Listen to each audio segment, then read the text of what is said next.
Olá, sejam todas e todos muito bem-vindos ao FolhaCast. Eu sou o repórter Vitor Struck, aqui da Folha de Londrina, e hoje converso com o professor de Direito Ambiental da PUC do Paraná, ex-presidente do Tribunal Regional Federal da 4ª Região e ex-secretário nacional do Ministério da Justiça e Segurança Pública, Vladimir Passos de Freitas. Nesta sexta-feira, 17 de julho, o Brasil comemora o Dia Nacional de Proteção às Florestas. O país conta com 12% das florestas de todo o mundo. Sobre este e outros temas, nós conversamos agora com o Vladimir Passos de Freitas. Acompanhe a entrevista a seguir. A gente chega a esse dia 17 de julho, né, Dia de Proteção às Florestas, com muita turbulência, né, nesse setor. E na sua leitura, né, sobre tudo isso que tem acontecido, essa forte pressão que o Ministério do Meio Ambiente está sofrendo por uma mudança de postura e com muita polêmica, né, envolvendo mais uma exoneração de um cargo importante no governo, qual é a leitura que o senhor tem sobre tudo que tem acontecido? É um dia de se comemorar ou de se lamentar? Bom, é um dia de se lamentar na Amazônia, em que está acontecendo tudo isso, essas queimadas, etc., e que é o lugar mais importante, né? Agora, não é de se lamentar, por exemplo, na região sul, onde as regras têm sido exigidas, cumpridas muitas vezes, exigidas em outras, punidas as transgressões, mas como a Amazônia é realmente o local ambiental mais importante e que desperta interesse do mundo inteiro, né? Então eu diria que não há o que comemorar, tendo em vista a situação da Amazônia atual. No Paraná, o que o senhor destaca como ponto positivo da efetividade dessa fiscalização? Bom, no Paraná a situação está bem estável, né? Já vem vindo de muitos anos. Muito embora o órgão ambiental, o IAP, tenha problemas de pessoal, né? Que ele tem sido pouco estruturado, mas ele presta um serviço importante, ele tem técnicos muito bons. A Polícia Ambiental presta um bom serviço, está presente no estado inteiro. E na esfera judicial e também de controle dos outros órgãos, o Ministério Público já tem uma tradição muito grande de proteção do meio ambiente, né? Então, a situação é estável, considero assim boa. Tem a Mata Atlântica mais preservada, tem o problema das araucárias, né, que foram muito destruídas e agora se tenta recuperar. Não é uma coisa simples, mas num cômputo geral já a situação mudou completamente do passado, em que madeireiras cortavam, e isso era aceito, né, mesmo sob a vigência do Código Florestal de 65, isso ainda era aceito nos anos 60, fim dos anos 60, nos anos 70, ainda existia, né? E aproveitando um outro tema aqui do Paraná, qual que é a sua avaliação sobre a efetividade da política de resíduos sólidos aqui? Como avançar ainda mais nessa agenda no Estado e evitar que a gente veja em alguns municípios lixões, né, céu aberto? A política dos resíduos sólidos, ela passa não só no Paraná, mas no Brasil inteiro, pelo problema dos municípios que se omitem, né? A lei, que já é uma lei antiga, né? Ela obriga os municípios a promoverem a criação de aterros sanitários, ou pelo menos se unirem nesse sentido. Mas como se adia essa lei a cada ano, o problema não está sendo resolvido, né? O problema continua latente e agora com a pandemia refreou um pouco porque o consumo é menor, mas nem por isso deixa de ser um problema. O problema dos resíduos sólidos eu acho que ainda está pendente, é grave e a evolução ainda está bem longe do ideal. É preciso então que que se implemente a lei, que se obrigue os municípios a fazerem, que se eles não têm recursos, que pelo menos façam em conjunto, em consórcios ou com o apoio do Estado, ou se criem, não, porque é possível criar, se delegue também a iniciativa privada, porque há muitos locais, como Blumenau, por exemplo, que se explora os aterros sanitários pela iniciativa privada com grande sucesso. Quais são as principais boas práticas que devem ser incentivadas por esse setor desse ponto de vista, nessa discussão? A primeira grande iniciativa que eu acho que deveria ter não pela iniciativa privada, vou anteceder a pergunta da iniciativa privada, vou falar assim de lei. Precisaria alterar a lei de educação ambiental. A lei da educação ambiental, que já é uma lei antiga, de 2009, ela prevê que em todos os cursos se darão noções de proteção ao meio ambiente. Só que isso diluído em todas as matérias. E, evidentemente, o que todo mundo tem que fazer, ninguém faz, porque aí não é obrigação de ninguém, é uma coisa que ninguém cobra também, porque é diluída. Então, o professor de matemática teria que dar da mesma forma que o de geografia. Então, o primeiro passo para que isso deixe de ser um fiasco, como é a educação ambiental, seria que alterar a lei para que se pudesse exigir a matéria específica de proteção ambiental em todos os níveis. Bom, isso na esfera pública, né? Na esfera privada, a partir das empresas, as empresas hoje elas têm uma conscientização maior. A dificuldade é que, se a fiscalização não for eficiente, se ela for falha, se ela for corrupta, nunca haverá um apoio total das empresas, porque as que fizerem corretamente estarão em desvantagem com as que fazem incorretamente. E as que fazem corretamente colocarão no mercado produtos a preços mais baixos. Então, eu acho assim, o primeiro passo seria estruturar o poder público para que ele tenha eficiência e fiscalize com rigor. Bom, tirando isso, as grandes empresas hoje já têm compliance, né?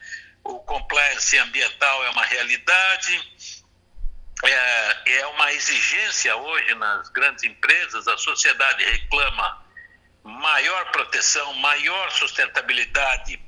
A sociedade hoje está mais atuante. Os grandes investidores, é incrível isso, eu nunca vi na minha vida, me deixa muito surpreso e satisfeito. Os grandes investidores estão pedindo políticas ambientais mais efetivas, como o presidente do Bradesco, por exemplo, porque eles sabem que o Brasil precisa se colocar bem ambientalmente, né? E eles se oferecem para fazer esse papel. Então, eu acho que nós, nesse campo, estamos melhorando. Tem muito que fazer, mas no ponto empresarial, que antes não tinha consciência alguma, hoje sim, já há empresários conscientes. Pois é, o senhor comenta esse ponto, né? E inclusive essa situação pode atrapalhar o Brasil na entrada na OCDE, por exemplo. Com certeza absoluta, né? A destruição de florestas na Amazônia, no mínimo, terá fortíssima repressão econômica, né? E os empresários já perceberam isso, por isso eles tentam pressionar o governo. E o governo já muda de posição, começa a mudar, né? Tem uma entrevista do ministro do Meio Ambiente, no dia 13, na segunda-feira, no estado de São Paulo, em que ele diz que precisa ir à Europa para ouvir as críticas. Isso é uma posição de humildade, né? De reconhecimento, de ter que dialogar. Isso não existia. Então, alguma coisa está mudando de forma positiva. Mas precisou chegar nesse ponto, né? Pois é. Nesse ponto de um índice de 25% a mais de desmatamento. De uma certa forma, a pandemia do novo coronavírus ajudou a sensibilizar um pouco para ter essa mudança de postura, o senhor acredita? Eu acredito, porque ninguém sabe ao certo, né? A ciência não sabe ao certo se esses problemas ambientais têm relação direta com o coronavírus. Alguns dizem que sim, outros que não. Eu não tenho assim claro se isso é uma certeza absoluta, mas só o fato de haver os que dizem que sim, que isso é o resultado do desmatamento, da quebra dos ecossistemas, da poluição em geral, dos problemas ambientais em gerais, só isso já serviu para ter uma consciência maior, uma cobrança maior, né? Eu acho que sim, pelo menos isso nós teremos de levar como positivo da existência da coronavírus. Quais são os desafios para se fortalecer também a fiscalização feita pelos municípios? A verdade é que o IBAMA jamais vai ter condições de fiscalizar muitas coisas, porque o Brasil é por demais extenso, né? Os órgãos ambientais também têm dificuldades. Há estados que, como a Bahia, é maior do que a Espanha, por exemplo. Então, os municípios realmente são a grande saída. Agora, os municípios têm dois problemas. Um, que eles têm dificuldades econômicas. E o segundo, muito política, né? A política é muito próxima, o cidadão pressiona muito o prefeito, os vereadores, etc. Então, eu creio que é preciso, assim, a consciência da cidadania cobrando dos municípios posturas mais severas pode ser uma solução. Alguns municípios já têm até guardas ambientais que são efetivas, é bem interessante. Eu encontrei uma em Limeira, no estado de São Paulo, que tinha até fiscalização aérea, era muito efetiva. Mas a maioria se limita a ter uma secretaria de meio ambiente mais pro forma, né? Mas a grande saída seria o fortalecimento do município. Os estados podem ajudar nisso, por exemplo, permitindo que os municípios promovam licenciamento ambiental, mas ao mesmo tempo fiscalizando se eles cumprem as exigências mínimas, estándares, que o Estado poderia ficar para dar essa ajuda para que eles possam licenciar, né? Ajuda técnica de um lado e cobrança do outro. E a Amazônia é tão grande que o controle é difícil, só mesmo por satélite, e assim mesmo ainda é muito deficiente, né? Agora tem essa comissão que cuida da Amazônia, né? Que é uma situação que se espera muito dela, né? Porque tem a força do vice-presidente e das forças armadas, porque na Amazônia, o Exército principalmente, faz um papel da máxima relevância. Os brasileiros não sabem, porque não conhecem a Amazônia, mas o Exército é que garante muitas vezes a segurança, atendimento hospitalar, eles ajudam as cidades, socorro de toda espécie. E então é uma força muito grande, muito maior do que a do Ministério do Meio Ambiente. Até agora não apareceram resultados, né, do Conselho Nacional da Amazônia Legal. Resultados não apareceram, mas nós temos que ter esperança nisso. E também temos que não ser ingênuos, né, porque há também uma possibilidade concreta de que hajam interesses econômicos também contrários ao Brasil, querendo enfraquecer o Brasil, porque o agronegócio brasileiro hoje é muito forte, né? Nós somos o primeiro produtor de soja do mundo. Nós passamos os Estados Unidos agora nessa semana. Então, isso daí também não podemos ser ingênuos. Também é possível, é razoável, é de se acreditar também em pressão de países da Europa e os Estados Unidos. E, bom, até uma notícia mais recente é que o vice-presidente Mourão afirmou que o Ministério da Economia vai apresentar um projeto, né, uma resposta rápida a essa crise. O senhor acha que poderá sofrer alguma resistência no Congresso? O Congresso talvez também possa acabar indo na direção dessa pressão que o senhor comenta? O que esperar? Eu acho que no Congresso isso passa, porque isso tem um apelo popular bárbaro, né? E os parlamentares não querem ficar de mal com os seus eleitores, né? Então, há coisas que são polêmicas, como, por exemplo, o pacote anticrime tinha coisas polêmicas. Daí é mais fácil do parlamentar votar contra e dizer, justificar lá de uma maneira X ou Y. Mas a proteção do meio ambiente é indefensável hoje. Lutar contra a proteção do meio ambiente é um suicídio político, né? Então, eu acredito, eu não sei o que o Ministério da Economia apresentaria, talvez benefícios fiscais para quem proteja, que por aí talvez, né? Ótimo, se for isso, bom, não sei bem o que eles poderiam oferecer, mas o que venha será bom, e os parlamentares não vão querer um suicídio político de lutar contra.